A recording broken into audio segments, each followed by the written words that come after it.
You are 21, flying toward a hairpin at more than 300 kilometers per hour when the brake pedal suddenly goes soft. You press it again, nothing. Your engineer shouts through the radio and a concrete barrier grows wider in your visor. This is only your third Grand Prix, and another young driver is already waiting for your seat. One more crash, and the career your family spent 15 years building may end before it truly begins. You pull the steering wheel toward the escape road.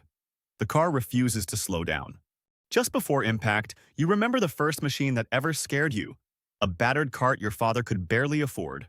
You are 6 when your father takes you to a local kart track because admission is cheaper than a family vacation. The first time you drive, you spin twice, clip a tire wall, and climb out smiling like you discovered electricity. Your father should probably take you home. Instead, he asks the mechanic how much a used cart costs. That question changes every weekend of your childhood. Birthdays become race weekends. Family holidays become long drives to cold circuits before sunrise. You learn to open presents beside toolboxes and sleep through motorway service stations. Your mother packs sandwiches, checks homework in the passenger seat, and pretends the petrol bills do not frighten her. Some months, a new set of tires means postponing a household repair. At 8, you win your first trophy. It is plastic, light, and somehow heavier than anything your father has ever held. By 10, you learn the first rule of racing. Talent opens the door. Money decides how long it stays open.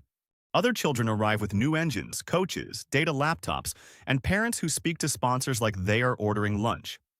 Their equipment is replaced when it slows. Yours is repaired until it agrees to continue. You arrive with a toolbox, second-hand tires, and a father who learns engine mapping from late-night videos. Before qualifying, he scrapes old rubber from your tires by hand. Then you meet the boy who will measure your whole life. His name is Luca. His cart is newer, his coach is sharper, and his smile says he already expects to win.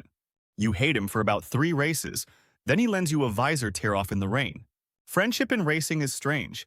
The person beside you can be your only friend and the reason you lose everything. At 13, you leave home to race internationally.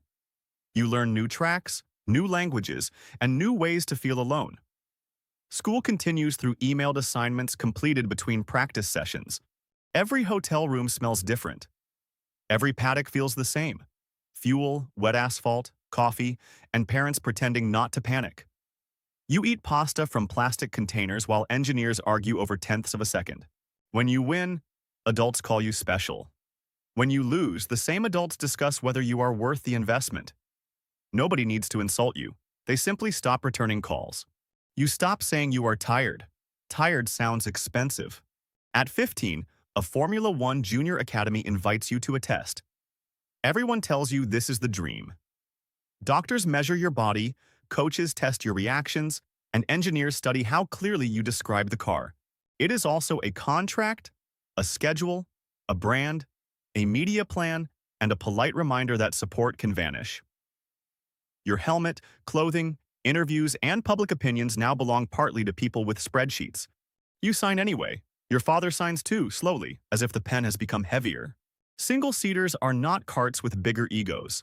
They are faster, heavier, and perfectly willing to punish bad bravery. Aerodynamic grip rewards commitment until one small mistake removes that grip without warning. Your first wet race teaches you this when the rear tires slide, the wall arrives, and the world becomes carbon fiber. You climb out unhurt, which is what the report says. The report does not mention the next corner. For weeks, your foot lifts before the braking marker. Your hands remember what your mouth refuses to admit. The timing screen exposes the fear in neat rows of numbers. Luca notices. He does not comfort you. He attacks that corner every lap until anger drags you back to speed. By Formula 3, racing becomes homework at 260 kilometers per hour. After every session, engineers place your lap beside your teammates and examine every movement. You learn tire temperatures, brake bias, energy deployment, media training, nutrition, neck exercises, and how to smile after finishing 11th. Your body becomes another component that must stay light, strong, hydrated, and available. Winning is no longer enough. You need points, sponsors, timing, and a vacancy created by someone else's bad season.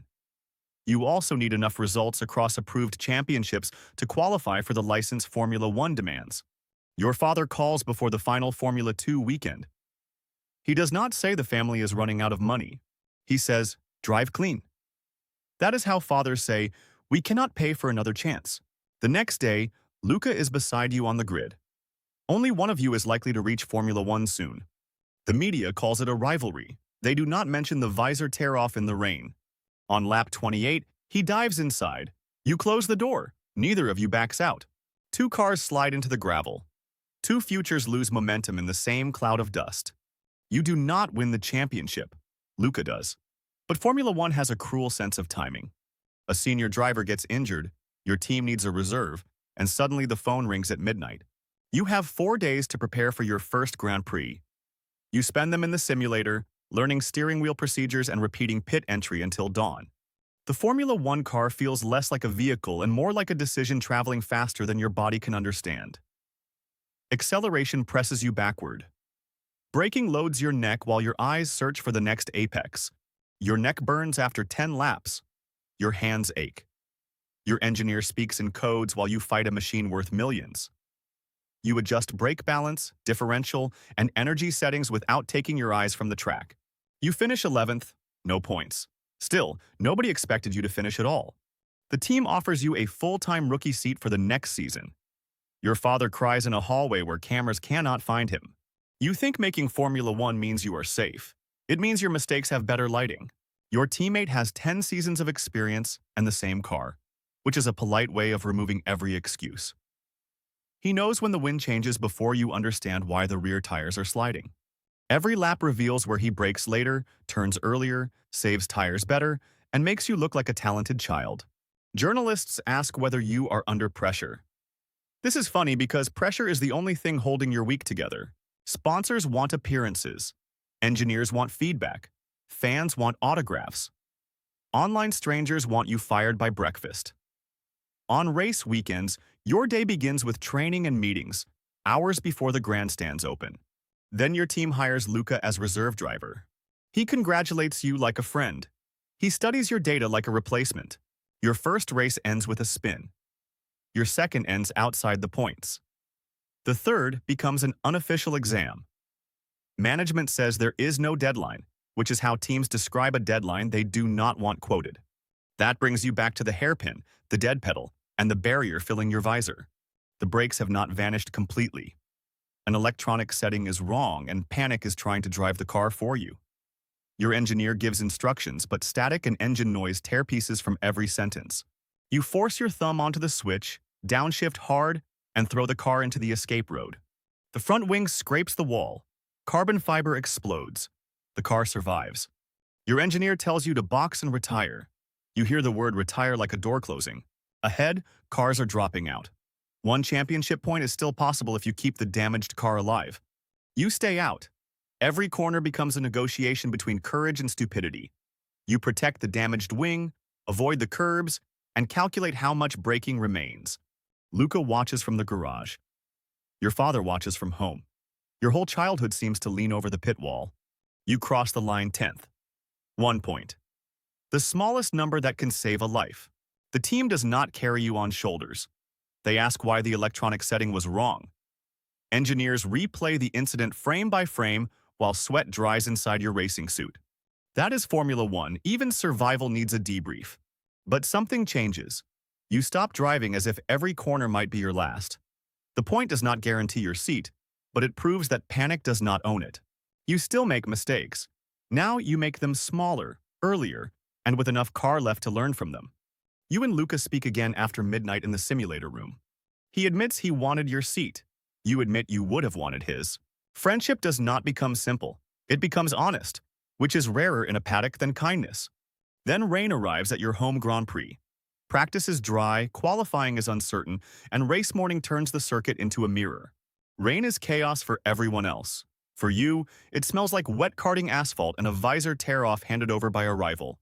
Your team asks for a tire choice. The safe answer is to copy your teammate. Radar shows one thing, the wind suggests another, and the final decision belongs to you. Instead, you choose the tire that makes everyone quiet for half a second. The first lap feels insane. The second feels possible. By the fifth, other cars are sliding backward toward you. Your tires reach their working temperature while theirs surrender to the rain. You pass one car, then another, then the teammate whose data has haunted your dreams. When the checkered flag falls, you are third. Your first podium is cold champagne, shaking knees, and your father's face somewhere below you in the crowd. He is wearing the same old jacket from the kart track because some things survive every promotion. For 1 minute, the whole world sounds like applause. The next morning, the team sends your simulator schedule. Engineers have already found 3 corners where your teammate was faster. Luca is still waiting. A new generation of karting champions is already being tested. There is no permanent victory in Formula One. There is only the next corner, the next lap, and the next contract. Even champions begin each season with 0 points and somebody younger studying their seat. You spent your entire life trying to reach Formula One. Now that you are here, your real race is staying.